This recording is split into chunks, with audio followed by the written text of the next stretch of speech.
Childhood basically was an interesting childhood. I was born in Manila. My father hails from Manila. My father was a bureaucrat. My father was one of the first international civil servants. He was with the Food and Agriculture Organization in 1949 and with the IMF in 1951. He met my mom in the late 50s. He went on a vacation here in a house of a common friend. They got married in 1960, which was the same year my mother took the bar. My mother was a valedictorian of her class, both in undergraduate in the United States and in law school here. She graduated magna cum laude in both courses. But my father didn't want her to take the bar anymore. The bar then was August. They got married September. So my mother took the bar without reviewing. She passed it. Then they moved back to Washington, D.C. With the IMF and came back here before I was born. Childhood was a combination of school. We were sent to an all-boys school where they tried to teach me how to speak Mandarin, but unfortunately without success. And I always remember childhood, we'd go home to the province because elections were always around the corner. Then I became the Kabataang Barangay President for Tarlac and Region 3 in 1979 up to 1985. I quit when I entered law school. I entered DLSU for college, graduating a degree in commerce, majoring in management of financial institutions. It's a fancy way of saying banking and finance. Happy-go-lucky, nothing remarkable, because you know the problem with a rigid, regimented, all-boys, strict school, then you're given the freedom of college. Oh wow, sometimes you can't handle it. No. Come 1985, I entered the UP College of Law. It's a really different environment, actually. Even the first time, I remember the deceased Professor Balane I was one of the first to be called in recitation, and I tried to be cutesy and say, "Sir, I'll pass next time." I didn't expect the reaction I'd get. No, we all know that who went to UP Law at the time when I don't know now, but there was no such thing as politically correct speech academic freedom is taken to extremes, no? Even with the vocabulary used by some of the professors. So I got a real awakening. And so I started to study seriously. After I had gone through successful recitation, came from there, but took a lot of studying. And there, I discovered that I could memorize things with facility at that time. And I really devoted a lot of time to my studies, aside from other things that I had to do. Because at that time, it was post-EDSA, and I had to do some other work for the family because everybody that remained here needed to be to pitch in some way. Then I reviewed for the bar exam. Fortunately, I got a good result.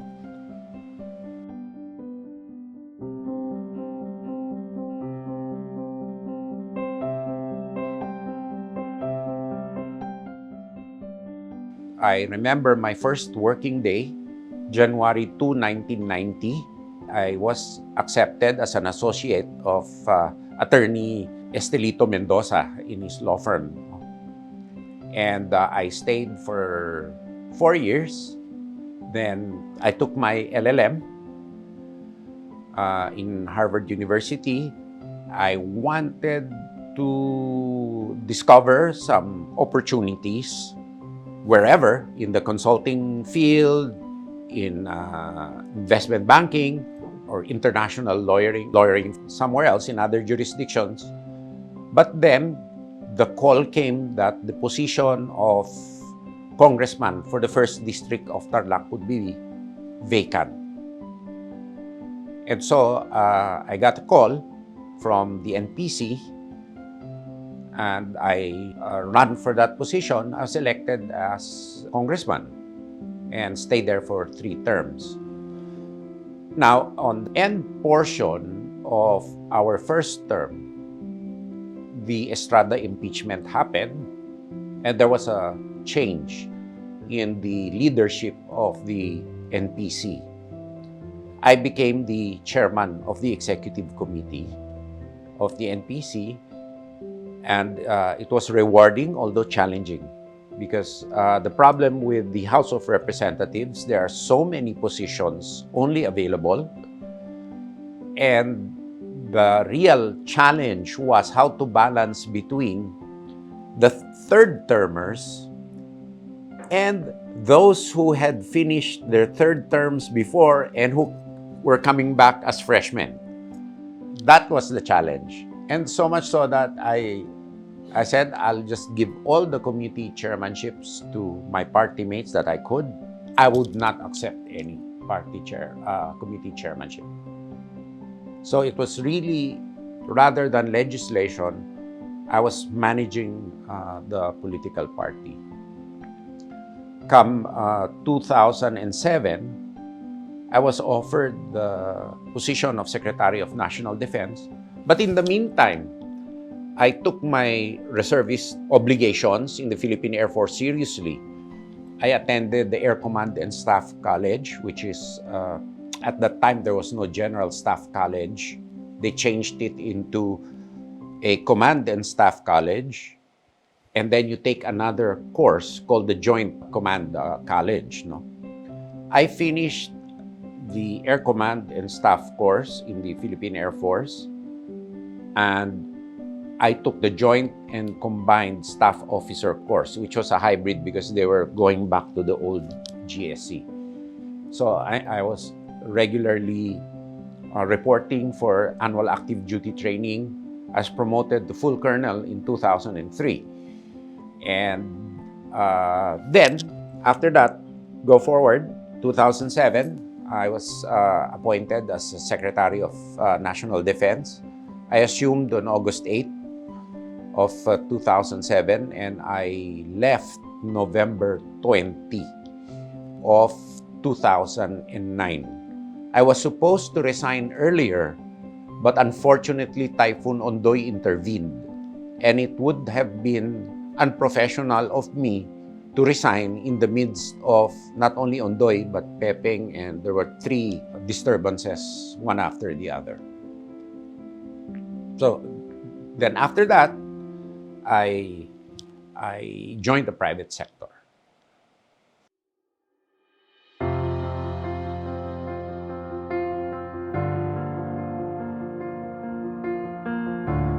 Kung ako po'y tumatakbong senador upang makatulong sa ating bansa, kasi kung hindi po nangyari ang pandemya, pwede naman tayo siguro tuloy-tuloy on slow growth, bagamat kailangan talaga i-sustain. And, GDP natin, ang presyo, maakyat nga, pero affordable naman. May mga OFWs tayo, nagpapadala sila ng mga remittances. Bagamat lumalaki ang populasyon, hindi gaano natin nararamdaman ang hirap ng buhay. Pero pagkatapos ng pandemya, ang pinakamalaking leksyon, itong pandemya na to, walang pinipili na bansa ito. Walang pinipili na uri ng tao, mayaman man o mahirap, tinatamaan ito eh. So, ako'y ininganyo ng aking pamilya, si Nikki, si Jaime, at ang yung buong sitwasyon, at marami rin nagsasabi, bakit hindi ka tumulong? So, nagkataon naman, may halalan ngayon, this is the best opportunity na maialok ko yung sarili ko. Hindi ko naman sinasabi na meron akong monopolya sa solusyon o sa talino, kaya proseso nga ito, nagtatanong din ako. Ang alam ko, kailangan baguhin natin ang sistema na magpagpapalakad ng gobyerno ng ating bansa at kailangan gumawa tayo ng bagong Pilipinas talaga. As in, a new, kumbaga sa corporate world new ko. Hindi na pwede yung old ko na reorg na lang, new ko para sa mga kabataan. At ito mahabang proseso. Yun yung vision ko. At nung nagka-desisyon na yon, naisip nung aking may bahay, si Nikki, na i-post sa Facebook yung check, yung Gibo 2022 check. You know, we're ready to help out. Ako, ang agenda ko, positibo. Kasi sa tingin ko, hindi na tayo pwede mag-away-away. Sa kulay pa lang, nag-aaway-away na tayo eh. Ano pa kaya? Kailangan pa ba natin yon? Mas kailangan natin, tulungan natin ang kapatid natin sa pamamagitan ng synergy ng private sector at saka gobyerno. Gobyerno laging catalyst at lead yan, pero hindi niya kaya mag-isa. Tulad din naman ng local governments, ikakapacitate natin dapat yan kasi first point of contact sa mga tao yan. Pero hindi rin nila kakayanin minsan eh. I'll give you a concrete example. Pagka may bagyo na hindi galing sa Pacific Ocean, galing sa South China Sea, ang mga towns na nagbo-border sa Lingayen Gulf, Lingayen, Binmaley, lahat ng mga towns na yan, talagang babahain yan. At lulubog yung buong area. And it takes more than 10 kilometers bago ka maka-evacuate sa higher ground. So, paano ka pa mag-perform? So, those are some examples na kailangan pa rin ng tulungan ng national at local. So, yun ang nakikita ko na nag-motivate din sa akin. Pagkaposas ng gobyerno na kumilos ng mabilis. Lalong-lalo na sa mga darating na panahon na hindi natin alam kung ano ang mangyayari at hindi natin alam kung ano ang mga threats or opportunities na hinaharap natin sa kinabukasan. Now, you ask me, what makes a good legislator? For me, it's understanding what's in there. What are the needs? And I have a better idea and a better picture. Kasi galing ako 10 taon sa private sector, from regulator to regulated. So, nagkaroon ako ng opportunity na malaman yung balanse. No? At ito rin ang pinaka-importante bago ko makalimutan. Pagka pinag-uusapan nating gobyerno, unang-unang pumapasok sa utak ng mga kapatid natin, sa ulo ng mga kapatid natin, sino ihahalal natin na ganito? Sinong i-elect natin na ganito? Ano nakakalimutan? Nakakalimutan yung spinal cord ng gobyerno. Ang burokrasya. The bureaucracy. That is a very, very important part of the government that, to me, lacks investments. We want to upgrade the capabilities and capacities of the bureaucracy because they become the policy generators and they are the bridge between administrations. They are the continuity. And not only the bureaucracy, our educators. I saw an ad the other day. I don't know if it's true or not. They're advertising $150,000 for English-speaking teachers for Japan. Ngayon, nagkukulang na naman ng health workers sa Europe. Ayan na naman tayo. So kung sa private sector nakukunan, sa gobyerno din nakukunan. There was a time, I believe, I can be wrong, but there was a time, particularly before the mid-70s, no? Mas mataas ang starting salary sa gobyerno kaysa sa equivalent position sa private sector. Kaya yung bureaucracy noon was really, really of a high quality. No? We were not able to preserve that because of economic reasons, nagka-oil crisis, and several other reasons. But in order for us to remain competitive, we have to strengthen that bureaucracy. Judiciary, for example, tinatanong ako, pabor ba ako sa death penalty? Sinasabi ko, hindi. Bakit? Hindi naman sa I have a moral opposition to it. But I cannot, in conscience, accede to the death penalty when the judicial system lacks the resources to guarantee each one a fair trial. I was just in a board meeting the other day with hindi ko na babanggitin, a senior member of the judiciary. And sometimes, alam natin ang daming sala na pairing judge kasi kulang.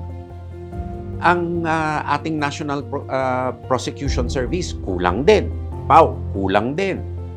Biro mo, sa workload daw ng fiscal minsan, kasi matagal na akong hindi nag-practice, pagka may hearing, tatanong daw nung prosecutor, is my witness in court, Your Honor?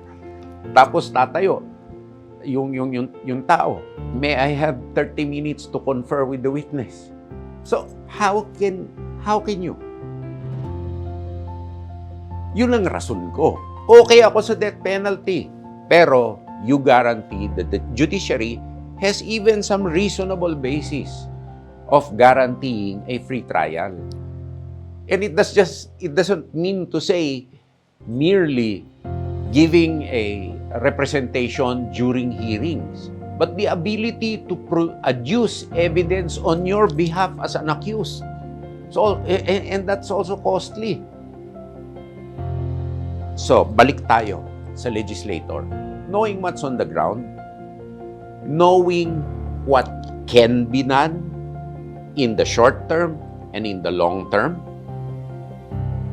which goes back to my agenda, my philosophy of Bagong Pilipinas para sa bagong henerasyon, whatever steps needed to achieve that. And I don't have the total picture yet because I'm asking for public consultations and participation, especially from the youth, no? As to what kind of future they foresee themselves to have. What do they want? No? And lastly, I don't know the Tagalog term, but there's some goal that has to be achieved. It's called perspicacity. It doesn't mean intelligence, but it means the judicious application of your ideas into something which will not create more problems than the original problem that you intended to solve. And lastly, it's also sustainability in legislation. I'll give you a good example. Some legislators years back legislated a lot of laws giving benefits to veterans, increases, without the corresponding budgetary mechanism or allocation to produce, to fill, no, the expenditure necessary. Nangyari, karoon kami ng deficit in, these are not pensions, these are just permanent disability adjustments, I think, for the veterans. Because that law said once you reach 70 years old and you are a veteran, which means to say you have fought in a conflict or at least 20 years of continuous service in the armed forces, you're considered a veteran. Then you get an allowance. We incurred billions of pesos in deficits just on that because some people wanted to appease the veterans, rightly so, but they should have found the corresponding revenue-generating measure, no, to fill it.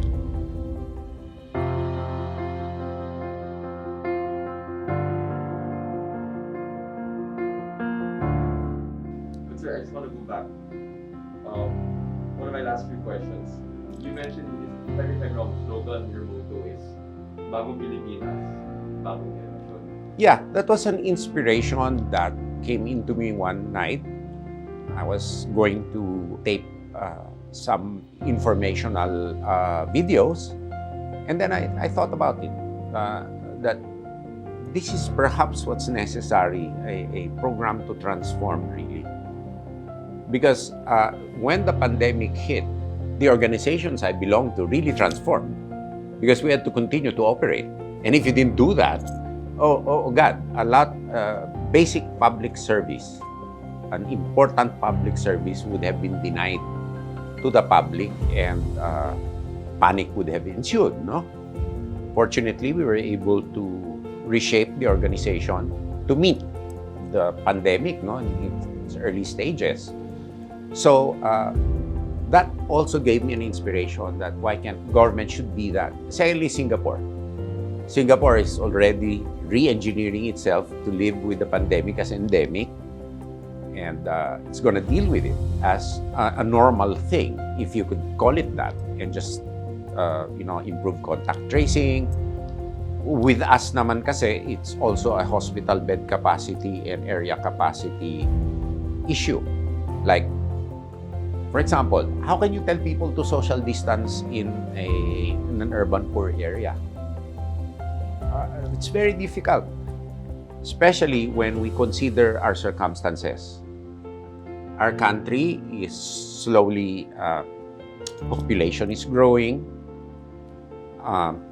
Habitable areas, based on a lot of geohazard mapping studies, are decreasing. And urban planning hasn't been done for a long, long time. That's why logistics really is a challenge here. Right-of-ways alone are really difficult to do, no? So that's what basically inspired me to go back to Bagong Pilipinas. I mean, we cannot continue on this path of increasing densities, not improving our infrastructure, dispersing opportunities so that people will crowd, really. You can't stop people from crowding into developed areas. So why don't you develop more areas so that there are more areas that people can crowd into, and make the really crowded areas at least maintain the density and not to increase it.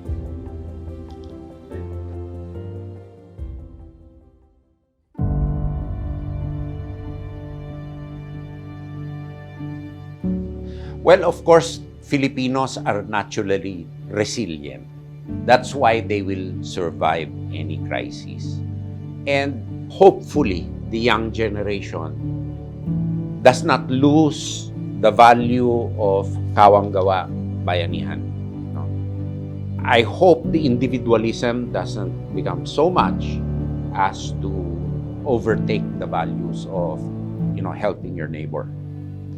It's resilience, really. My dream of the Philippines is one which actually is an innovator, because human capital is really a strength and an asset of our country.